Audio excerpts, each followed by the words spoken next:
Thank you so much. I'm just going to start by saying that my maternal grandfather was in World War II, died at a very young age when my mother was 2 from both seen and unseen scars of World War II.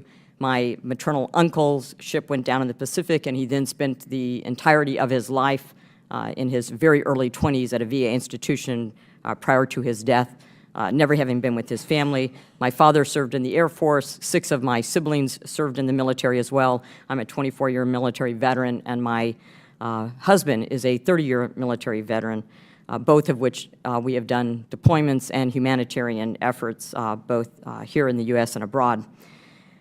We mentioned that you don't have good data on percentage of vets that are either in groups on the left, such as Antifa or Occupy Wall Street, or groups on the right. So I'm just going to ask a very simple question of you. Is it 50% of veterans who are involved in groups that you would consider to be domestic terrorism? Is it 40%? Is it 30%?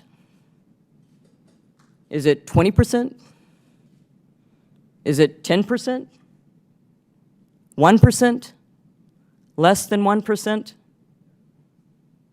So I'm going to tell you as a military veteran that this is the second hearing we've had in 5 months on this topic, and I find it offensive that we are characterizing veterans as domestic terrorists, and I've seen that in communications all the way back to Janet Reno. And we have not had one hearing on the impact on the mental health of our veterans after the inept, incompetent, and disastrous withdrawal from Afghanistan. And as a Vietnam-era veteran and having a brother who had served in Vietnam, I can tell you that for those veterans that are Vietnam veterans, for those Iraq and Afghanistan veterans, this issue is personal, and it was deja vu, that they would be betrayed by their government and did not have their backs. Their mental health issues, their PTSD skyrocketed. I've visited with them.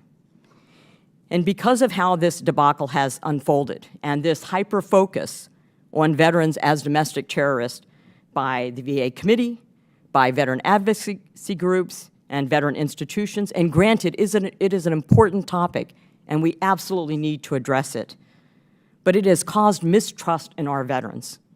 I have veterans approach me whenever I'm at home in Iowa, which is as often as I can be, that they do not trust going to the VA or calling the VA crisis hotline to address or get mental health services. And that's a travesty. And I've heard it repeatedly, not just from one veteran. So in Iowa, we're actually recruiting veterans to our state. We have a home-based Iowa initiative started by Ambassador Branstad, then Governor Branstad. We eliminated the income tax on veterans' pensions. Why? Because veterans show up on time to work, they train, they're dedicated, they're intelligent, they're hardworking, they improvise and adapt, and they focus on problem solving. And they have leadership skills even when they don't realize that they're exhibiting those leadership skills. It's why I sponsored the Vet Tech program, and it's why we have looked at bills such as the GI Bill Need and VRE in order to give extension when their GI Bill benefits work out. So my question is, can you describe how the importance of employment helps to adjust our veterans with mental health issues, and why we have a lack of peer-oriented programs, which certainly outside of the VA system are beneficial in helping with mental health and behavioral health needs? Thank you.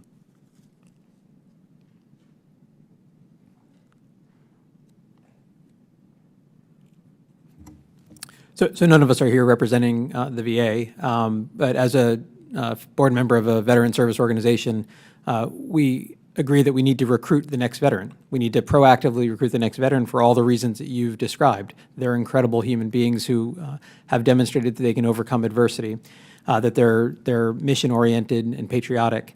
And the question is, what are we competing for them to do? What we're competing for them to do at my organization is engage in building American civic culture, the foundational ideas that support our democracy. And we think that there's lots of very positive ways to channel all of that energy. In terms of your question about employment, we do see that among veterans who engage in criminal extremism, that job insecurity and unemployment is one of the risk factors that manifests over 10, 15 years and may be associated or is correlated with criminal extremism behaviors. Thanks. Thank you so much, Mr. Braniff. And thank you, Mr. Chair. I yield back my time.